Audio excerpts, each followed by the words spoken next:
And to continue sharpening our pencils and drilling down to what we want to look at, which are success cases and practical cases. As we're going to invite Andrés Barreto, Grooveshark founder, serial entrepreneur, investor, Colombian celebrity, so that he can tell us his life, what success cases he's have. And then I'll come up, Andrés, and ask you some questions. Thank you very much.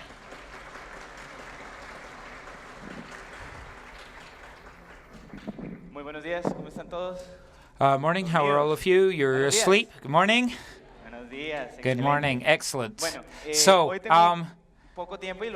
today I don't have much time, and what I want to do is I want to tell you at least what I'm doing with my team to promote entrepreneurship in Colombia, in Medellin, Colombia, Latin America. But before I start with that, I want to give you a little bit of context of who I am. I'm Andrés Barreto, an entrepreneur and now a seed capital investor.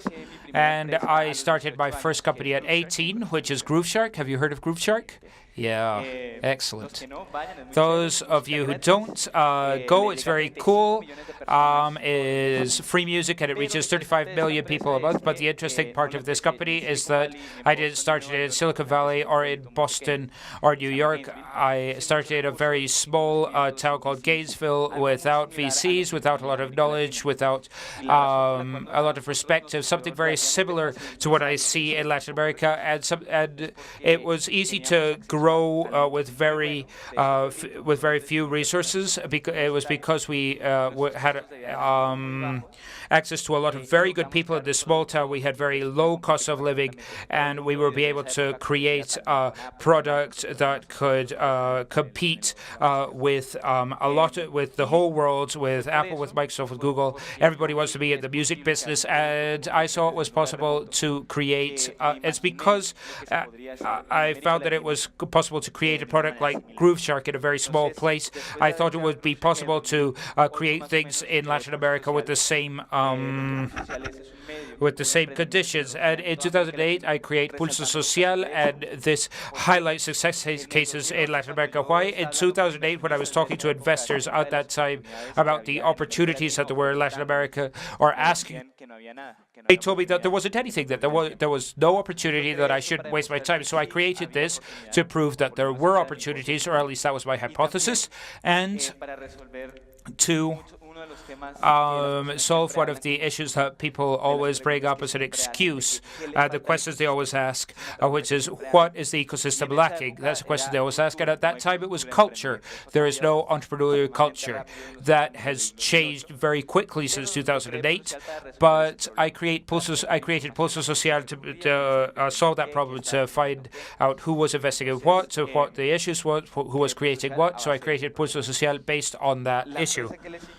The next company that was created was Social Latin PR. This was another personal project. Grooveshark was a personal project because I love music, ethnomusicology, and at that time it was impossible to find music outside the top 40. iTunes didn't exist, so I created that solution. But so when I was creating Pulso Social and I was telling entrepreneurs, send me your information, send me your news, send me your pitch, I found that large and small technology countries did a very bad job letting themselves know, and they wouldn't write about entrepreneurship and technology. So I created a PR agency that helps technology companies get coverage in Latin American media, whether they're U.S. companies entering Latin America or Latin American startups going to the U.S. Then in 2010, I had a problem that I needed to monetize Pulso Social. It was a blog, and it wasn't generating any money. And at that time, the iPad was born, and so I needed to monetize my website a lot better, and it needed to look brilliant on the iPad. And that idea arose in Medellin during Tag Me Medellin in 2010, because my partner at that time was redesigning his blog, and it was looking very ugly. It was very ugly because he was trying to redesign it for the iPad. He wasn't trying to redesign it for the iPad. And I told another entrepreneur if he generated an application that I could convert my blog so that it would look wonderful on the iPad, I would pay him. Well, this entrepreneur didn't do it. I decided to do it myself. I decided to solve the problem myself. And that's when OnSwipe was born. And today, this is one of the advertising networks, the largest one in the United States, one of the largest ones in the United States. It gets 1 out of 3 iPads in the United States. And the interesting thing about the OnSwipe, besides being a good company, a very successful one, is that this company was not created in the Silicon Valley or in New York or in Boston. It was created in Guadalajara, Mexico, with engineers from Guadalajara, also in Villahermosa, Mexico, with designers from Colombia, Mexico, and Argentina. So this is a company that was born in Latin America, but it was born globally. We never sold, we didn't start selling it to Latin American publications. Why? Because it's much harder. It's easier to sell a product, to get it out in the international market thanks to the internet, and then bring it into Latin America, instead of doing it the other way around, trying to conquer a Latin America city and then get into the United States. At least that has been my experience. Some opinions are different, but I haven't seen a company that's #1 in the United States ever been #1 in Colombia. It's generally the opposite way. And after having created OnSwipe from Latin America, born globally, is when I started. I wanted to motivate this message that we could create global companies from Latin America. And what originally was a talk and an evidence of my experience, I made it into an action. And it became Social Atom Vector. Since 2013, we have been investing in Latin American entrepreneurs or who operate in Latin America and who have products who are global or pan-regional, so that they can sell to all Latin America from the first day. With those efforts, I was able to beat the second, but that the investors were telling me when they said they didn't have opportunities here. They said they didn't have culture here. They said there was no talent. We do have talent. We do have culture. And then they were saying there was no money. So since 2013, we have been investing in these entrepreneurs. We have a portfolio of about 18 or 19 companies. And the other thing for which when they said there was no talent, no education, we created a foundation here in Medellin called Code Rights, where we teach people to program. These kids are between 14 and 18 years old. These are the kids who are going to be working with startups. They will be generating new startups, and in the worst of the cases, they will have a different career opportunity. And in the best of the cases, they can change the world. The majority of my technical partners in the other companies, they started programming at 14 years old. My first site on OnSwipe worked with us at 18 years old after selling 3 companies.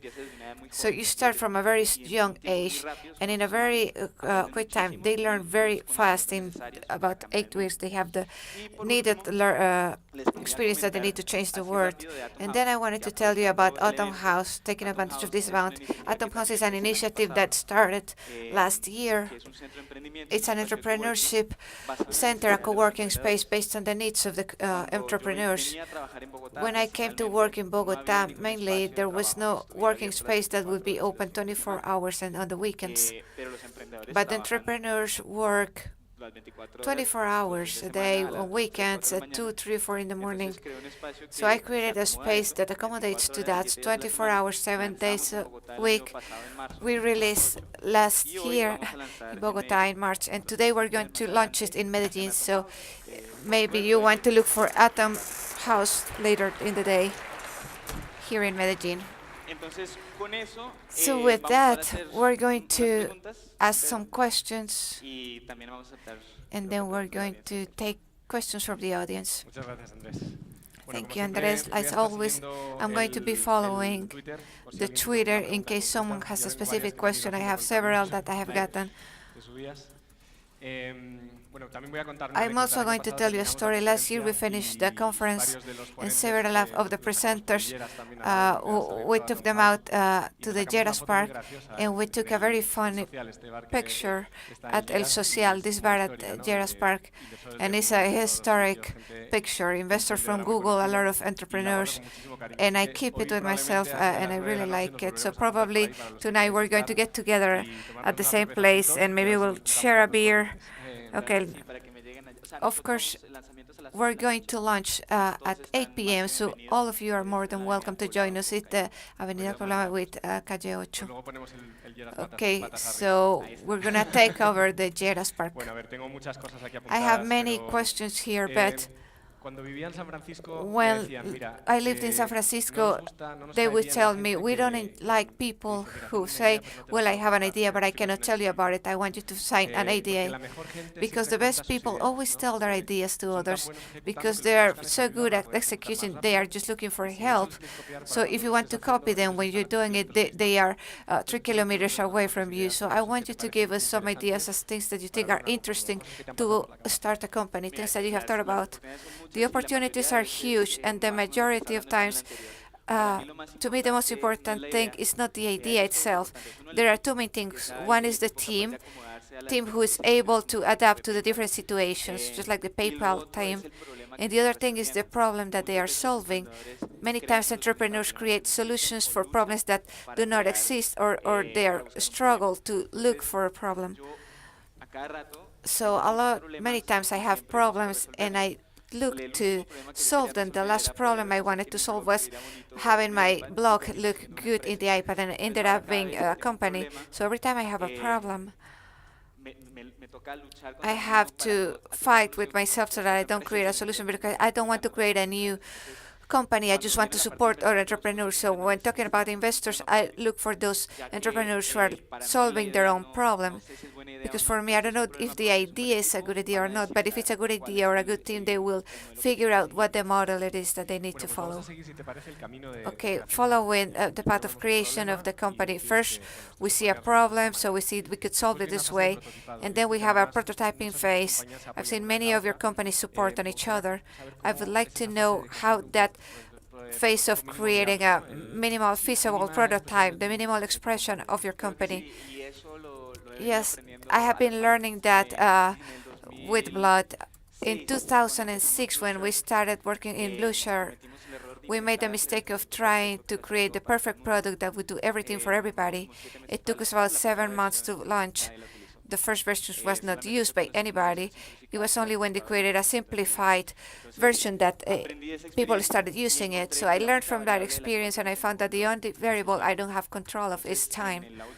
So in the last company I created, once type, we set up a limit of time. What can we program on a weekend? And that was the weekend when I came back from EmTech. I said, what can we do in one weekend? So let's limit all the features so that we can do it in one weekend.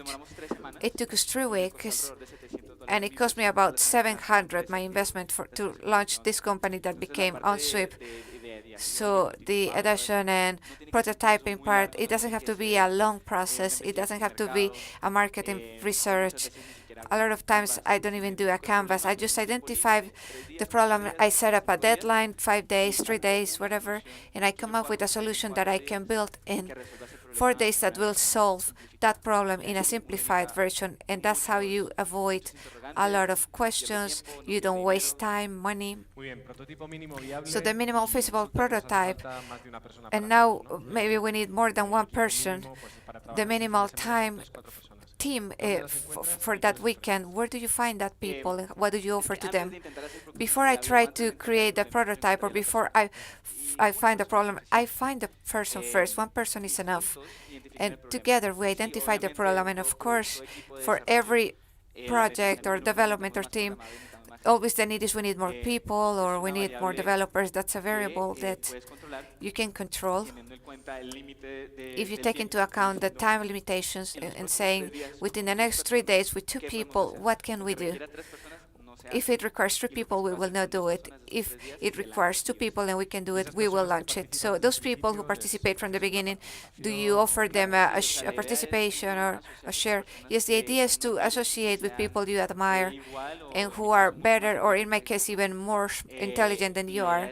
And the idea is to get those partners from the beginning based on their capacity to lead and their capacity as entrepreneurs. Many times I have seen the case where a partner or an entrepreneur associates with someone else because they are good programmers, but in 6 years or a year, the contribution by that programmer does not justify everything that he was in because he's not a good leader or a good entrepreneur, because I prefer to have as a partner someone who's good at business developer or a programmer that is not perfect, but someone who's an excellent leader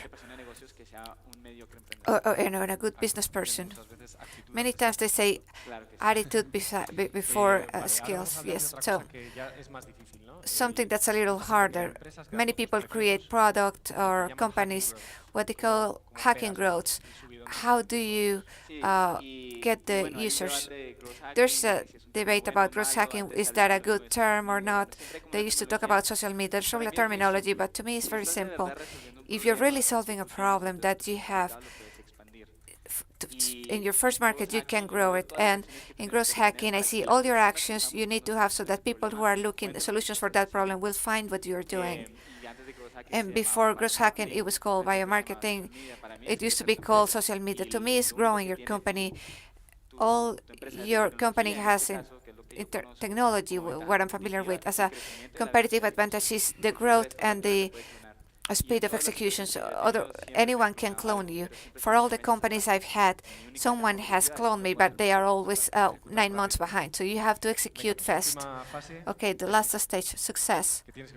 What do you have to tell about success? One or more experiences.